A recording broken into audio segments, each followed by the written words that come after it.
ఈ ప్రాజెక్టులో ఆల్రెడీ ఖర్చు జరిగింది కదా, దీన్ని కొనసాగించాలని అప్పటి మహారాష్ట్ర కాంగ్రెస్ ప్రభుత్వానికి మేము కన్సల్ట్ చేశాం. హసన్ మిష్రిఫ్ గారు కర్ణాటక ఇరిగేషన్ మినిస్టర్ గా ఉంటే ఆయన దగ్గరికి ప్రభుత్వం ఏర్పడ్డ నెల రోజులకే వెళ్లి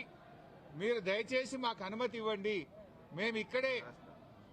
మహారాష్ట్ర ప్రభుత్వానికి మేము కోరాం, దయచేసి మాకు అనుమతి ఇవ్వండి, మేము మా వాళ్ళు మాకంటే ముందున్న ప్రభుత్వం మరి తమిడిహట్టిని నిర్ణయించుకొని ఆల్రెడీ పనులు ప్రారంభించారు, 28 ప్యాకేజీలకు టెండర్లు పిలిచారు, మమ్మల్ని ఇక్కడ కట్టుకోవడానికి అనుమతి ఇవ్వండి అని అప్పటి మహారాష్ట్ర కాంగ్రెస్ మంత్రి నీటిపారుదల శాఖ మంత్రి హసన్ మిష్రిఫ్ గారిని కోరాం. ఆ మినిట్స్ ఆఫ్ ద మీటింగ్ కూడా కమిషన్ కి అందించాను. ఆనాడు ఇరిగేషన్ మంత్రిగా ఉన్నటువంటి మిష్రిఫ్ గారు చాలా స్పష్టంగా ఏం చెప్పిందంటే,